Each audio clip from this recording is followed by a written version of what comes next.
The Raven. Once upon a midnight dreary, while I pondered, weak and weary, over many a quaint and curious volume of forgotten lore, while I nodded, nearly napping, suddenly there came a tapping, as of someone gently rapping at my chamber door. "'Tis some visitor," I muttered, tapping at my chamber door. Only this and nothing more. Ah, distinctly I remember it was in the bleak December, and each separate dying ember wrought its ghost upon the floor. Eagerly I wished the morrow. Vainly I had sought to borrow from my books surcease of sorrow.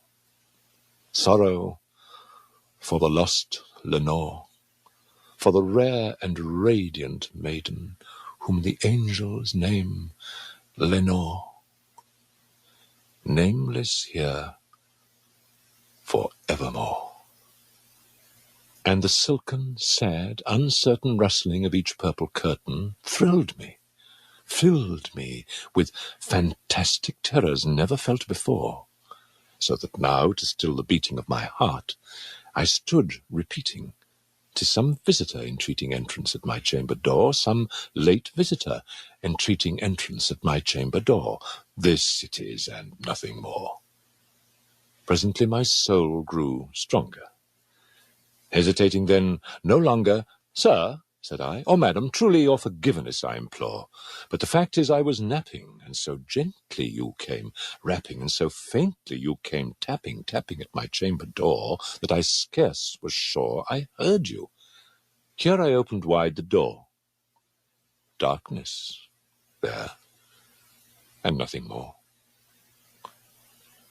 Deep into that darkness peering, long I stood there, wondering, fearing, doubting, dreaming dreams no mortals ever dared to dream before. But the silence was unbroken, and the stillness gave no token, and the only word there spoken was the whispered word, "Lenore." This I whispered, and an echo murmured back the word, "Lenore." Merely this, and nothing more.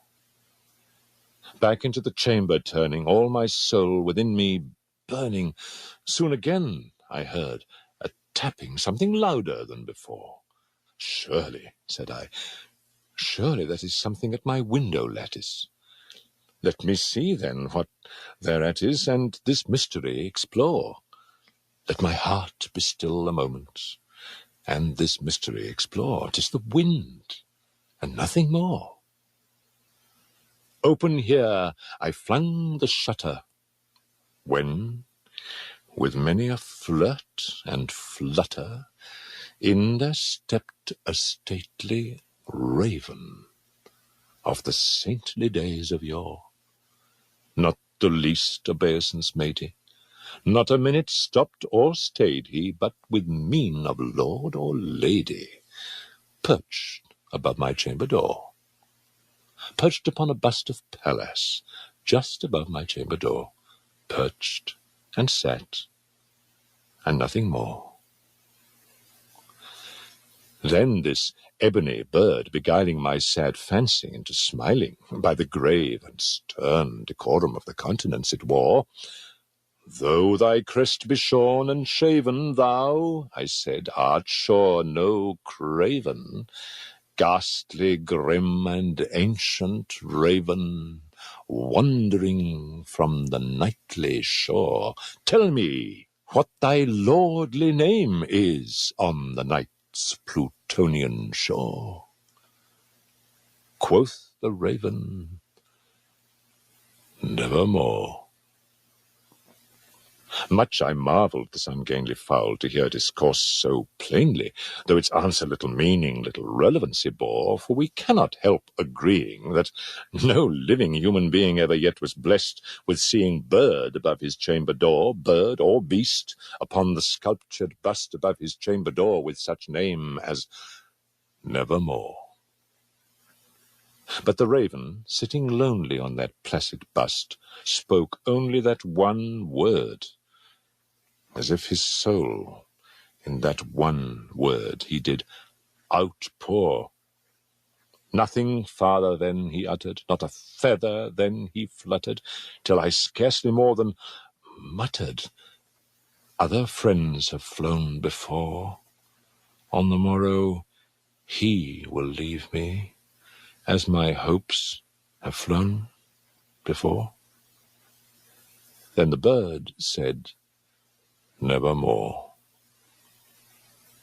Startled at the stillness broken by reply so aptly spoken, "Doubtless," said I, "what it utters is its only stock and store, caught from some unhappy master, whom unmerciful disaster followed fast and followed faster, till his songs one burden bore, till the dirges of his hope that melancholy burden bore, of never, nevermore." But the raven still beguiling all my sad soul into smiling, straight I wheeled a cushioned seat in front of bird and bust and door.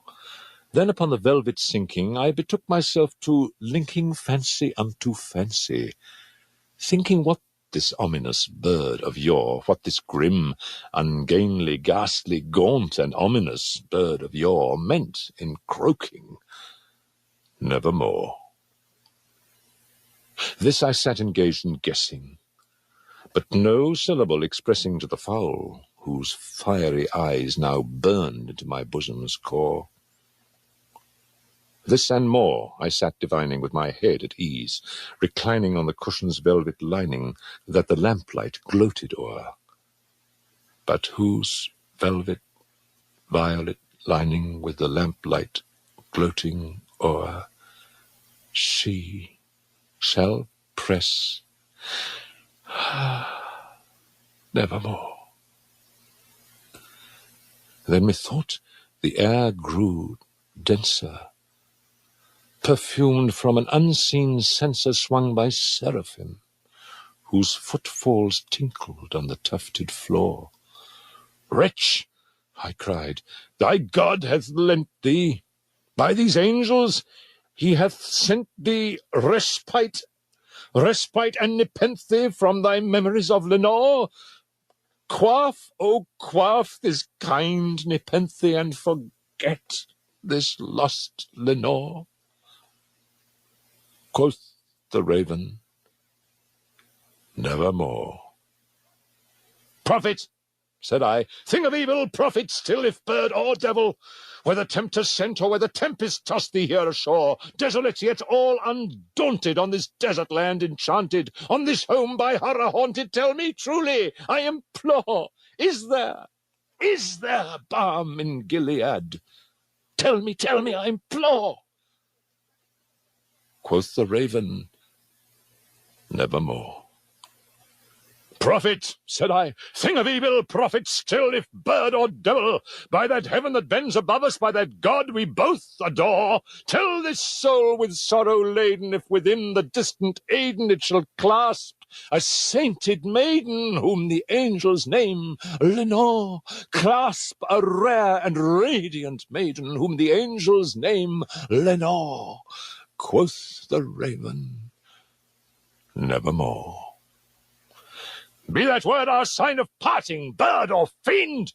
I shrieked, upstarting. "Get thee back into the tempest and the night's Plutonian shore! Leave no black plume as a token of that lie thy soul hath spoken. Leave my loneliness unbroken. Quit the bust above my door. Take thy beak from out my heart, and take thy form from off my door." Quoth the raven, "Nevermore."